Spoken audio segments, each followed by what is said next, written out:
para pescar. E ele respondendo disse-lhe: Mestre, havendo trabalhado toda a noite, nada apanhamos. Mas por que mandas? Lançarei a rede. 6. E fazendo assim, colheram uma grande quantidade de peixes, ao ponto de romper as redes. Tome teu assento, glorificando a Deus. O poder da palavra. Queridos, não é novidade, e para quem é leitor bíblico sabe muito bem do que eu vou falar. Quando já tentamos para Gênesis, capítulo de número 1, até o capítulo de número 3, nós vamos ver que tudo que Deus fez, ou estabeleceu, ou tornou a ser, foi tudo por intermédio da palavra.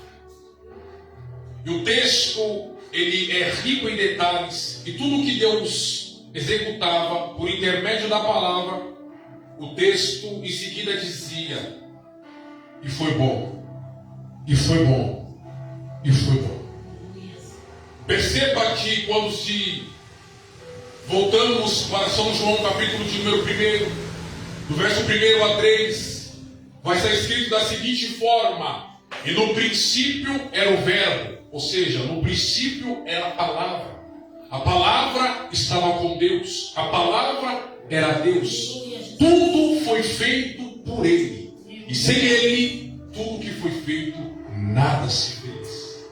Então perceba, queridos, que tudo que foi executado, cumprido e feito no planeta, no qual nós podemos olhar, podemos admirar, foi por intermédio da palavra.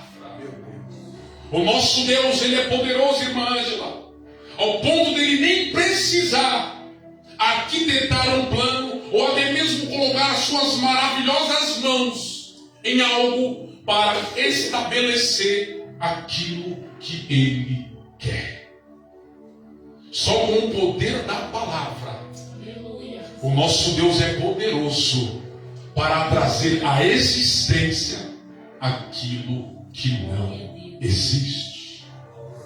E quando me atento cuidadosamente, já com o irmão Francisco, para o exemplar sagrado, precisamente para a antiga aliança, saber o Velho Testamento, eu vou ver um fato, um exemplo verídico e bíblico que enche o meu coração. Ezequiel, capítulo de número 37. O texto sagrado diz: presbítero irmão Tiago, que Deus acha por melhor tomar ali o teu servo, o profeta da época chamado Ezequiel, e ele o arrebata em espírito e leva o mesmo para um vale cheio de ossos sequíssimos. Permita-me dizer, ou até mesmo explicar o que significa sequíssimo. É aquilo que, se você tocar, esfarela, se desfaz, não existe mais. E bem sabemos que o contexto histórico da época não é outro a não ser o exército de Israel, que se encontrava naquele estado. Mas Deus, Ele não levou ali um profeta, cujo nome se chama Ezequiel, para ele ser humilhado, ou até mesmo para ele ficar temeroso por conta da presente situação. Ele leva ele ali, porque a partir do momento que Deus ele te coloca em um lugar, não é para você trazer peso, não é para você trazer confusão e muito menos discórdia. Deus ele vai te colocar em lugares difíceis para você ser canal de bênção e o nome dele ser glorificado através da sua vida. O texto sagrado diz que Deus ele faz uma pergunta para este homem chamado Ezequiel, a saber, o profeta de Deus: porventura, Ezequiel, estes ossos podem tornar a vida, podem viver? E o que chama minha atenção, irmã Ana, é que o Ezequiel, ele é um santo homem de Deus, e ele joga a responsabilidade sobre Deus. Ele escuta a pergunta, a indagação de Deus, e responde dizendo: Senhor, Tu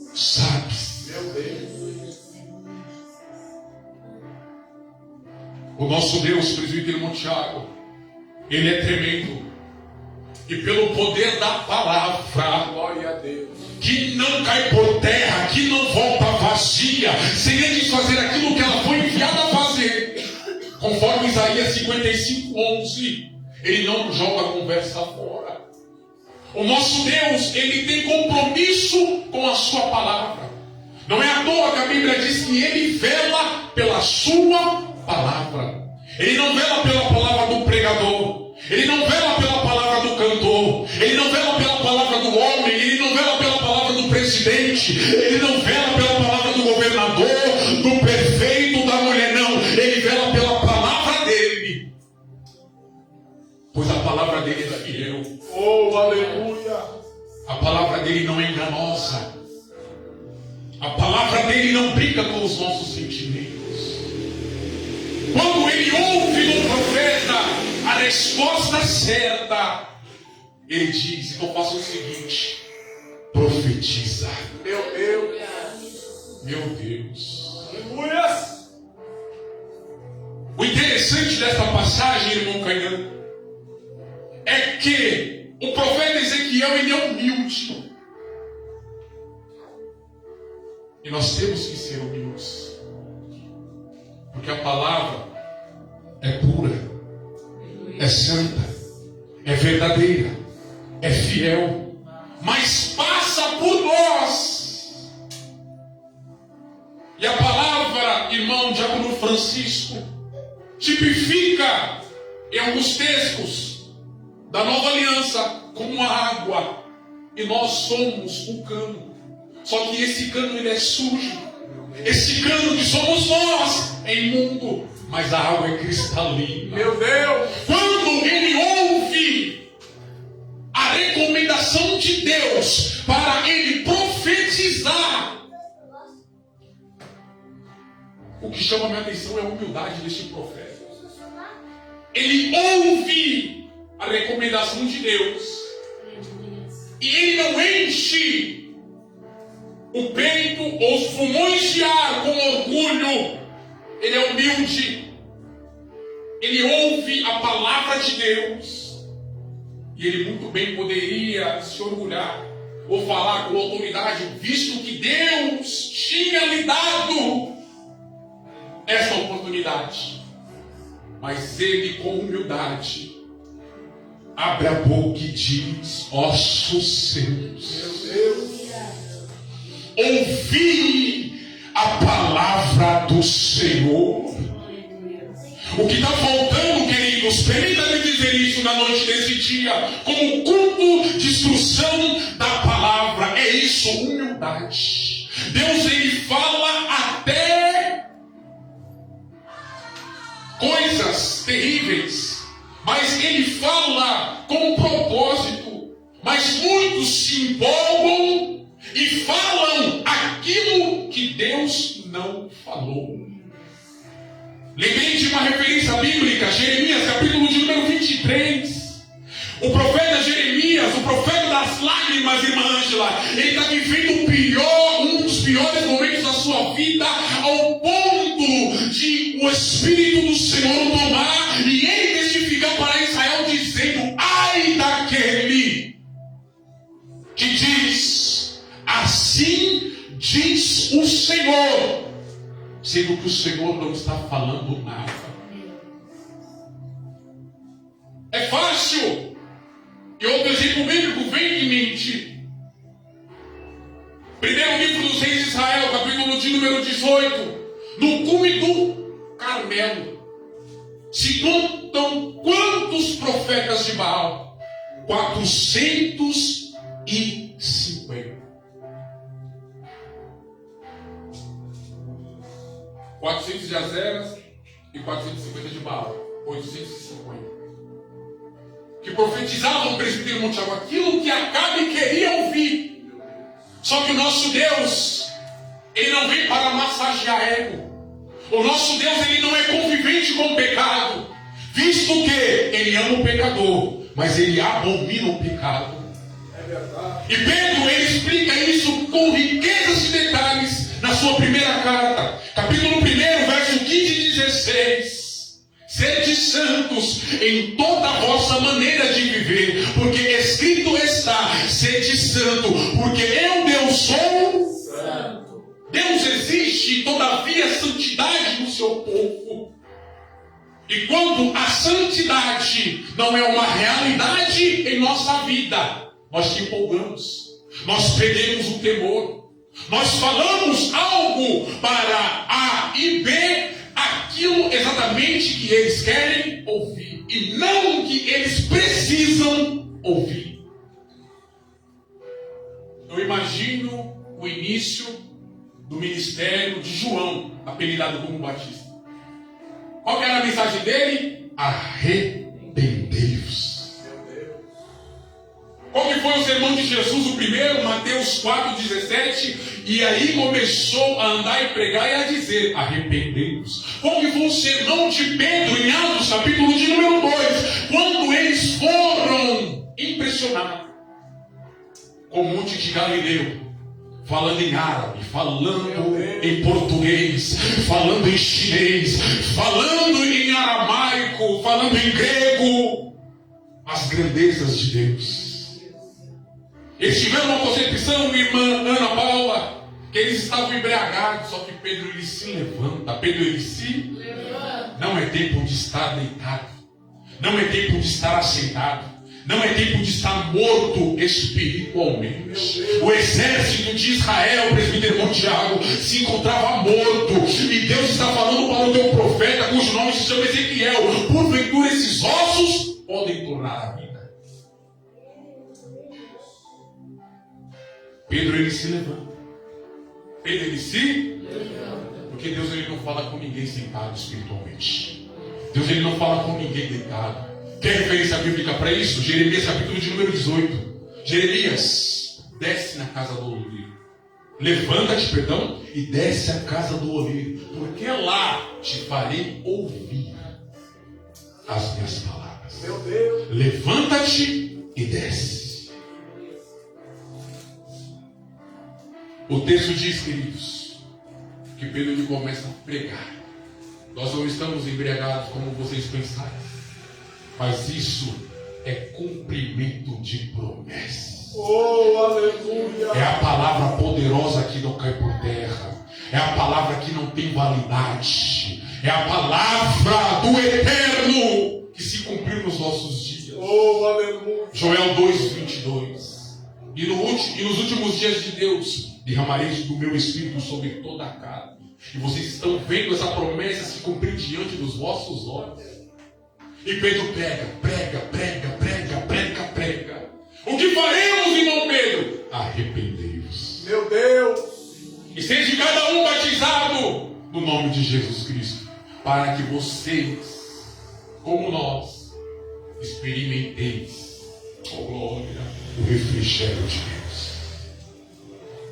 O profeta ele ouve a palavra de Deus, a ordem e a humildade prevalece. Ele diz: ossos secos, meu Deus, torne a vida. Não, ouve a voz do Senhor. meu Deus. Aí eu lhe pergunto: osso tem ouvido, presbítero Monte Tiago? Meu Deus, não. Não era qualquer palavra. Meu Deus, Não era a palavra de Ezequiel. Era a palavra do Criador. meu Deus. Quando ele fala aqui, o texto sagrado diz que houve um barulho terrível, houve-se um reboliço. Cada osso no seu osso. Lembra que eu disse aqui, a palavra sequíssimo é que se encostar esfarela, mas a palavra de Deus, que Meu Deus. ela não cai por terra. Outro exemplo bíblico, para entrarmos no texto. Mateus capítulo de número 8. O centurião romano, ele tem um servo muito útil. Só que esse servo, o presbítero Monte Tiago, o texto nos revela que ele fica enfermo, doente, ao ponto desse centurião se despir e ir atrás de Jesus. E quando ele vai atrás de Jesus, irmãos, o texto sagrado diz, através da vida do evangelista São Mateus, que esse rapaz, ele consegue se achegar a Jesus. Esse rapaz quem? O centurião. Ele o adora e expõe a sua necessidade. Senhor, eu peço que o Senhor me acompanhe até o meu lado, porque eu tenho um servo e ele se encontra doente. E eu bem sei que se o Senhor for na minha casa, oh meu Deus, e der com o meu servo, ele será curado. Jesus atende o pedido daquele homem. E aqui está o segredo, queridos. Recorrermos àquele que pode agir no nosso favor. Recorrer para aquele que tem todo o poder nos céus, na terra e em debaixo da terra. Recorrer, irmã Ângela, para aquele que pode nos ajudar e não sair contando aos quatro ventos o nosso problema ou as nossas necessidades. O segredo, irmã Ana Paula, é aquilo que a senhora sempre diz nesse altar. 6 do livro de Mateus. Entra dentro do teu quarto, dentro do teu aposento, fecha a tua porta e ora o Pai que se encontra em secreto, porque Ele te recompensará. Dentro do céu aberto, dentro do quarto fechado, ao céu aberto em nosso favor. Jesus está acompanhando o presbítero irmão Tiago, aquele homem romano que tinha 100 homens ao seu poder. Parece que veja o texto, dá um estalo na cabeça do homem, ele fala, peraí, conjectura minha, o bom mestre tem muitas outras ocupações, ele tem muito mais gente para socorrer, para curar, para libertar. Não, Jesus, faça o seguinte, libera somente uma palavra. E nesta noite nós viemos aqui para isso, para adorar a Deus em espírito e verdade e para ouvir a sua palavra. Glória a Deus. Nós não viemos aqui, presbítero irmão Tiago, para ouvir aquilo que é da nossa cabeça. A gente não vem aqui para ouvir ou até mesmo ser alimentado por lógicas humanas, filosofia, não. A gente vem aqui para ouvir aquilo que está escrito. Porque aquilo que está escrito é bom, queridos, porque não sofre alteração, não pode ser atualizado, porque a palavra de Deus, ela é eterna. Glória a Deus. Jesus, faça o seguinte, libera somente uma palavra. E sabe por que eu te falo isso, Jesus? Porque eu também sou homem de autoridade. Eu tenho 100 homens ao meu favor, debaixo do meu poderio. Eu falo para este vir e ele vem. Eu falo para este ir e ele vai. Libera só uma palavra, Jesus. Porque o meu cérebro que se encontra enfermo no meu lar, ele será curado. Jesus olha, presbítero irmão Tiago, pelo ato de fé daquele homem. E permita-me dizer algo muito importante aqui nesta noite. A fé, ela não deixa as coisas fáceis, ela torna as mesmas possíveis. Tudo é possível ao que crê. Quantos creem aqui no poder da palavra? Glória a Deus. O texto diz que Jesus fica maravilhado. E ele não perdia oportunidade, irmã Ana Paula, para ensinar a multidão que o seguia juntamente com seus 12 discípulos. Ele olha para a multidão e diz, olha, eu já andei, e aqui em Israel eu não vi fé maior do que esse homem. E quem era aquele homem por nacionalidade? Romano.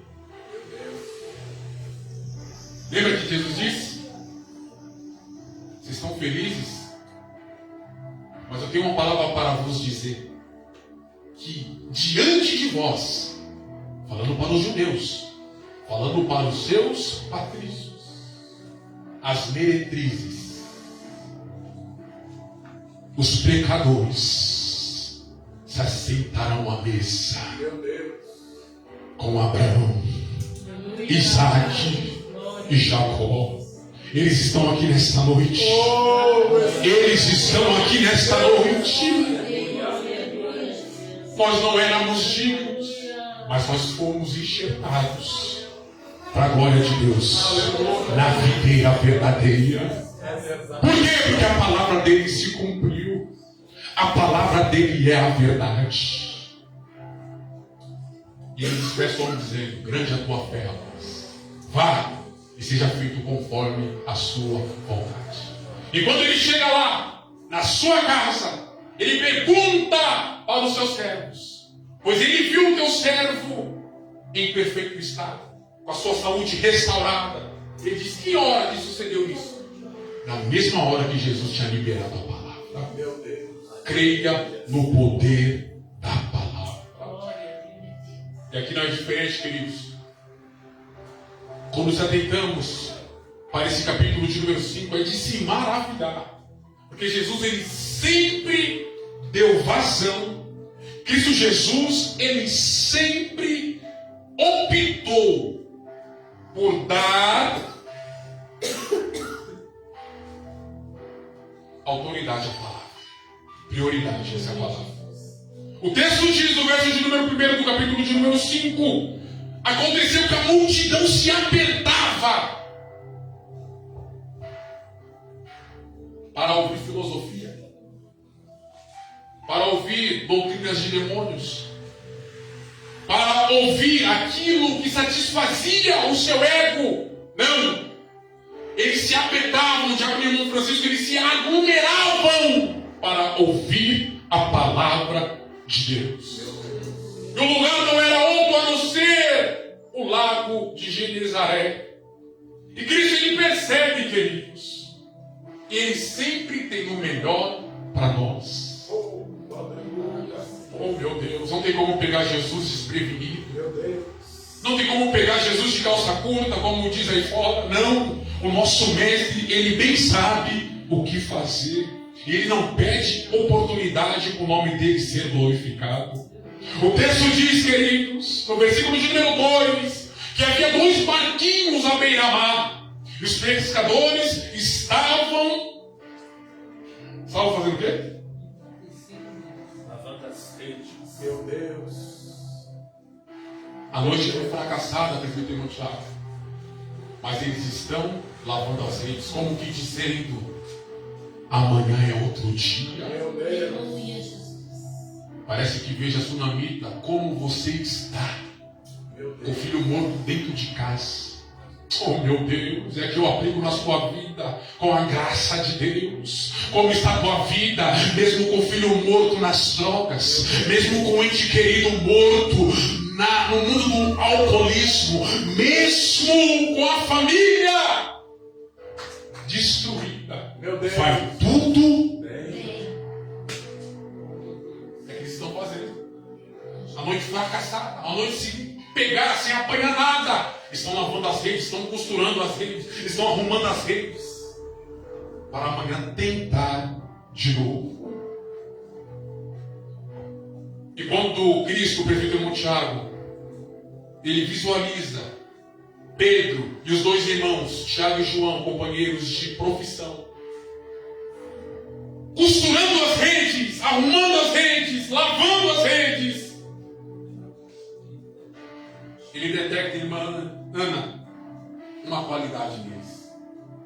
E assim, quando Cristo olha para nós, ele não nos vê sem utilidades.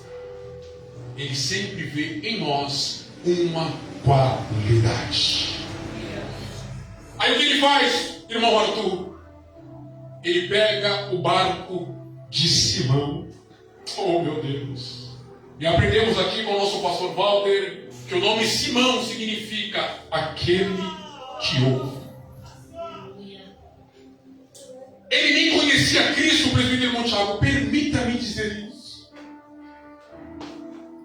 Completamente. Mas ele disse: não, Senhor, pode pegar o meu barco. E dentro do barco ele se assenta. Ele sai do meio da multidão, visto que a multidão o apertava. E ele começa a ensinar a multidão. Versículo de número 4. Perceba que antes do milagre veio o ensino. Antes do prodígio veio o ensino. Antes da maravilha veio o ensino. Meu Deus. Para que, irmão Arthur? Para estarmos aptos, para estarmos prontos, para estarmos maduros. Aleluia. A bênção não nos afastar do Criador, Meu Deus. do abençoador. Verso de número 4. Olha o que ele diz para Simão. Obrigado, Pedro, por me emprestar o barco. Agora faça o seguinte: entra para alto mar. Meu Deus.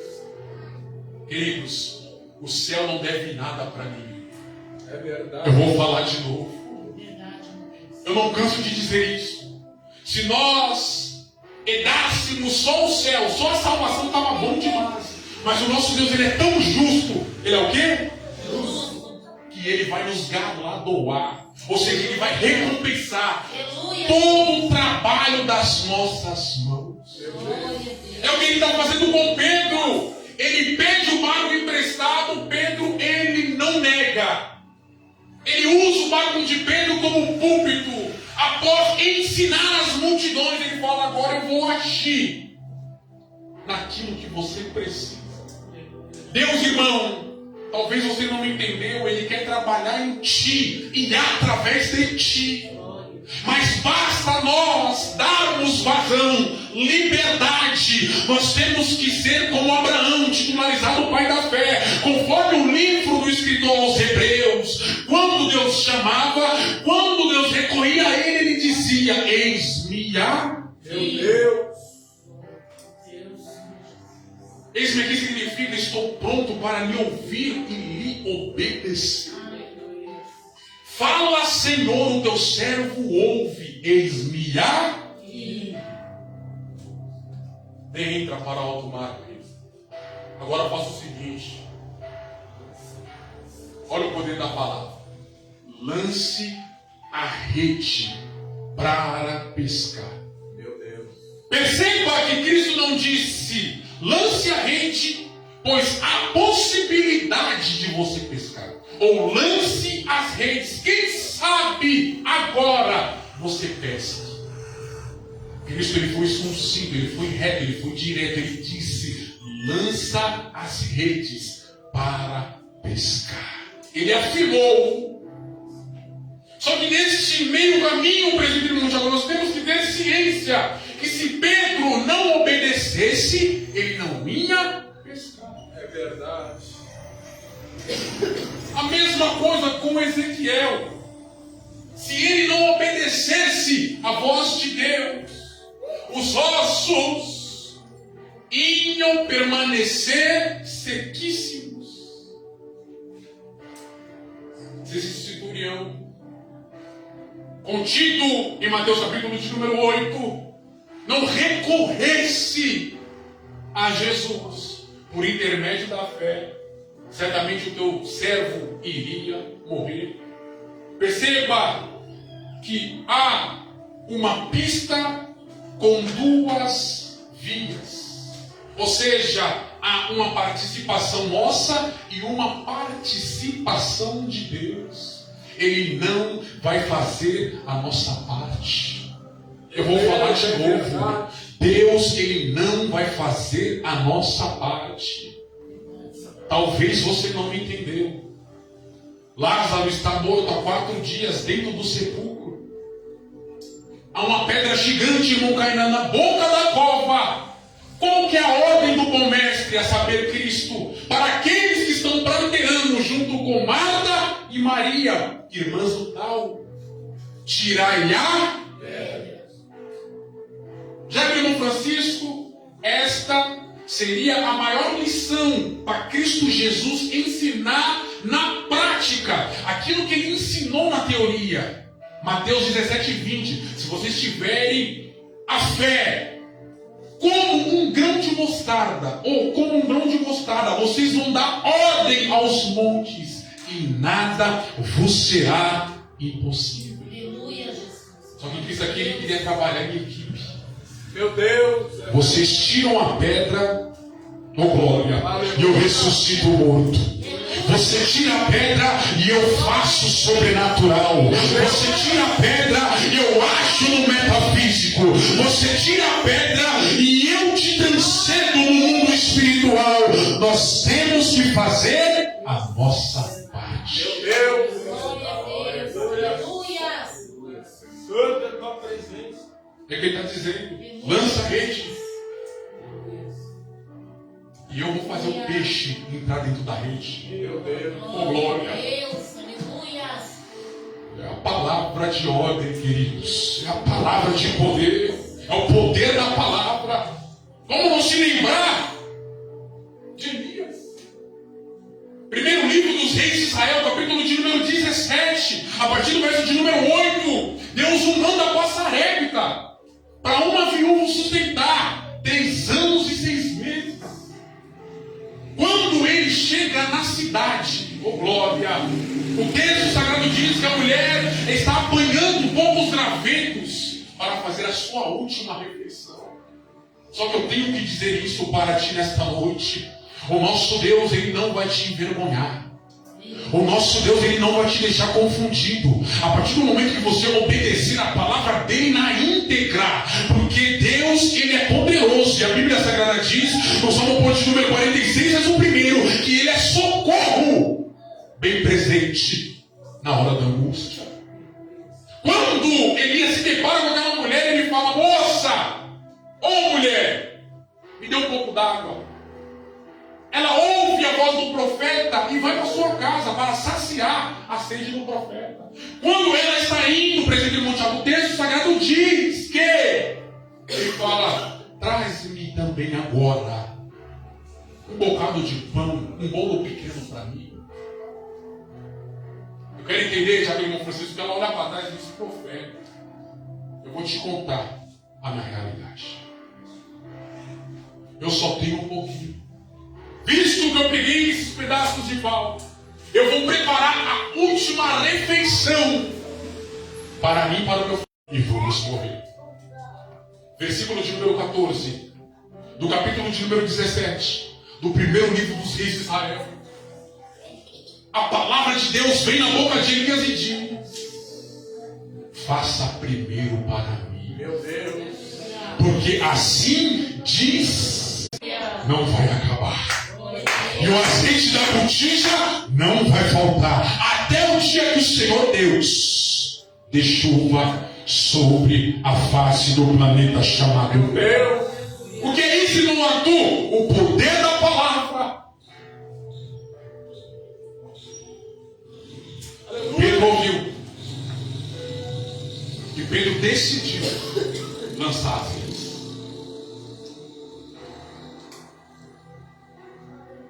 Olha como a obediência tem que ser uma realidade, queridos, na nossa vida. Olha o verso de número 5. Simão, ouvindo aquilo, ele disse: Senhor, mestre, nós trabalhamos a noite toda.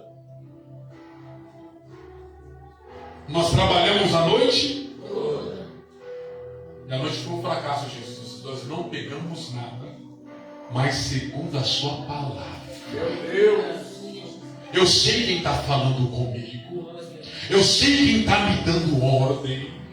Oh meu Deus, eu sei quem me tirou do mundo do alcoolismo. Meu Deus. Eu sei quem me tirou da sarjeta. Eu sei quem me tirou da boca do lixo. Eu sei quem me levantou. Eu sei quem me vocacionou. Eu sei quem me chamou. Eu tenho convicção porque eu sei quem é Ele. Glória a Deus. Segundo a tua palavra, Jesus, eu vou lançar as redes. Verso de número 6, o poder da palavra, a palavra de ordem. E fazendo assim, colheram uma grande quantidade de peixes, que chegou a romper as redes. O que é isso, irmão? Obediência. Quando a gente obedece, queridos, nós viveremos, melhor dizendo, o poder da palavra.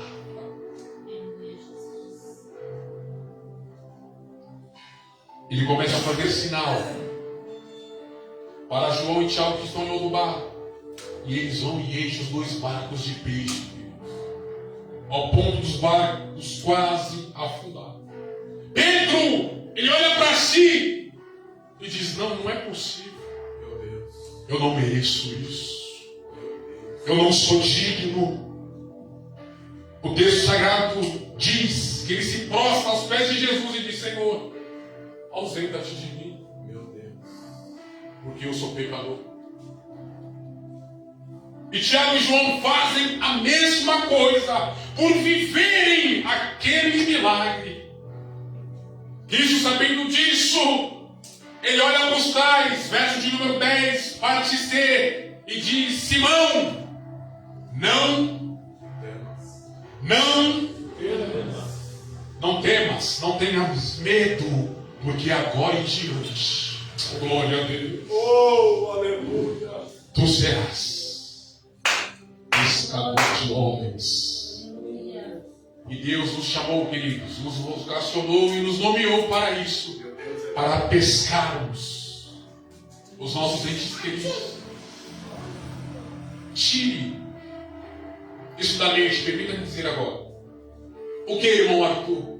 Que fazer missão eu não tenho que atravessar o Atlântico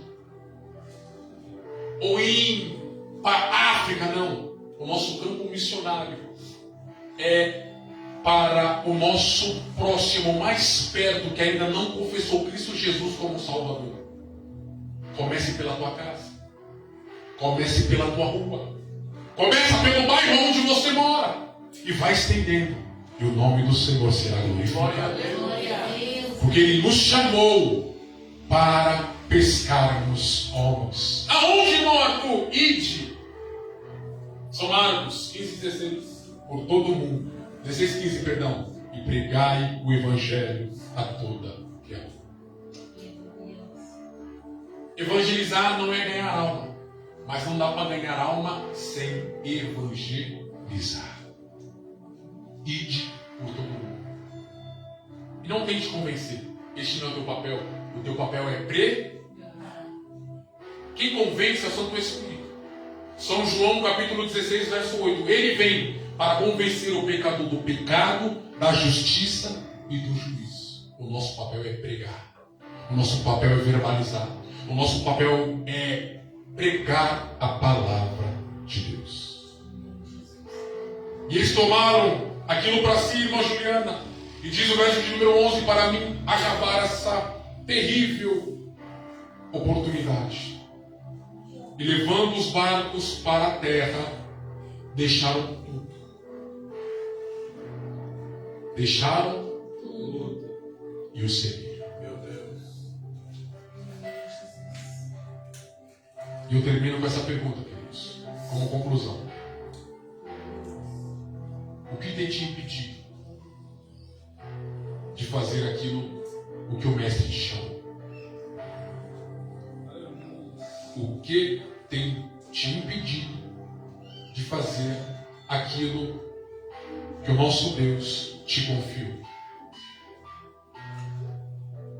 Lembre-se, estamos aqui a uma missão. Estamos aqui para fazer a vontade dele. Não somos daqui, somos peregrinos. Olha o que Paulo escreve aos Efésios 3:30. A nossa pátria está nos céus, da onde aguardamos o nosso Senhor e Salvador, Jesus, o Cristo. Fique com essa palavra, em nome de Jesus.